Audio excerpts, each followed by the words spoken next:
Hello guys, आज के हम वीडियो में पुष्पक्रम विभिन्न प्रारूप यानी इन्फ्लोरेसेंस डिफरेंट टाइप्स पढ़ेंगे। ठीक है, सबसे पहले देखते हैं पुष्पक्रम क्या है। पुष्पक्रम यानी इन्फ्लोरेसेंस पुष्प अक्ष पर एक से अधिक पुष्पों के विन्यास को पुष्पक्रम कहते हैं। यानी जो एक अक्ष है, मान लो ये एक अक्ष है, इसमें जो बहुत सारे पुष्प लगे रहते हैं, बहुत सारे जो पुष्प लगे रहते हैं उनके समूहों को हम क्या कहते हैं? पुष्पक्रम। उनके समूहों को हम क्या कहते हैं? पुष्पक्रम। वही यहाँ लिखा है पुष्प अक्ष पर एक से अधिक पुष्पों के विन्यास को पुष्पक्रम कहते हैं। ठीक है, इसकी अक्ष पर जिस पर पुष्प लगे हैं रहते हैं उसे हम पुष्पावली वृंत या वृत्तांक कहते हैं। ठीक है, क्या कहते हैं? पुष्पावली वृंत। जहाँ पास ये जो अक्ष है जिसमें पुष्प लगे रहते हैं उसे हम पुष्पावली वृंत कहते हैं।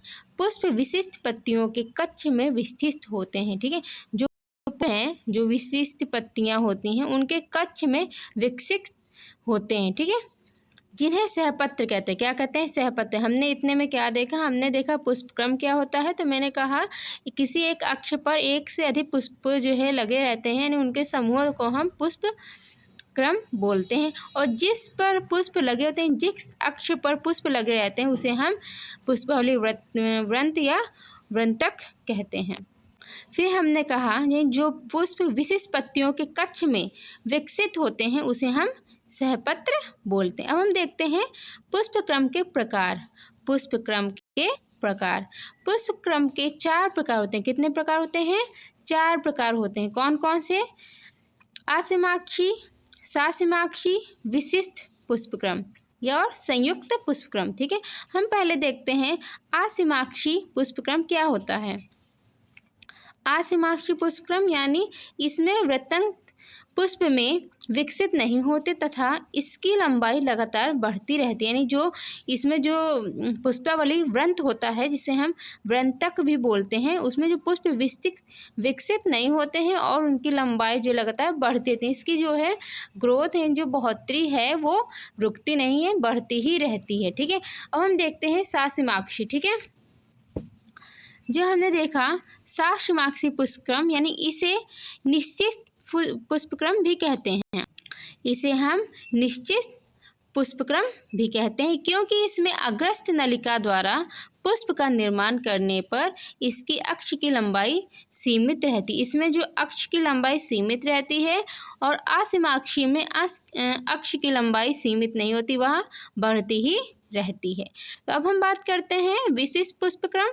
इन्हें अक्षमाक्षी या साक्षमाक्षी किसी में भी नहीं रख सकते, अतः इन्हें एक विशिष्ट क्रम में रखते हैं जिसे विशिष्ट पुष्पक्रम कहते हैं। ये निम्न प्रकार के होते हैं। यानी विशिष्ट पुष्पक्रम क्या होते हैं? देखो, पहले असमाक्षी और सासमाक्षी पुष्पक्रम होते हैं दोनों। जब ये दोनों ऐसे पुष्प जो दोनों में ही नहीं आते, ठीक है, उसे किसी में भी नहीं रख सकते हैं, उसको हम अलग एक वर्ग बना के रखते हैं, तो उसे हम कहते हैं विशिष्ट पुष्पक्रम। क्या कहते हैं?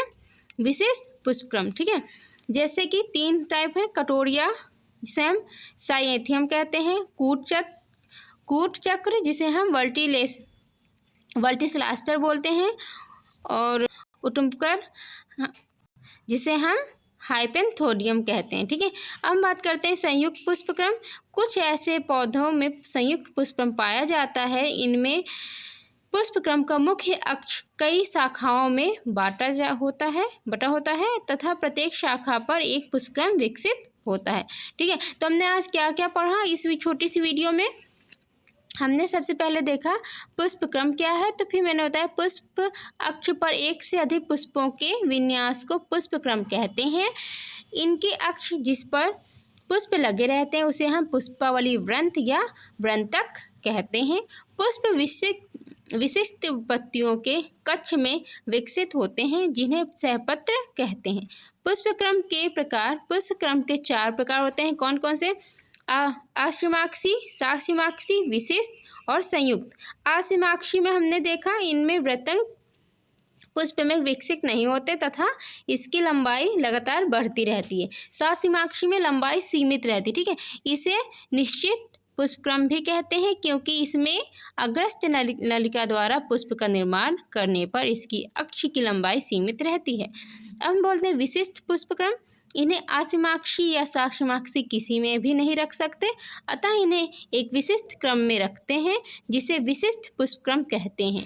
ये निम्न प्रकार के होते हैं: कटोरिया, जिसे हम साइएथियम बोलते हैं; कूट चक्र, जिसे हम वर्टिसिलियास्टर बोलते हैं; उटुम्बकर, जिसे हम हाइपेंथोरियम बोलते हैं।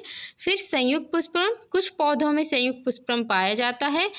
इनमें पुष्पक्रम का वह मुख्य अक्ष कई शाखाओं में बटा होता है तथा प्रत्येक शाखा पर एक पुष्पक्रम विकसित होता है। ठीक है, आज की वीडियो में हम इतनी ही बात करते हैं।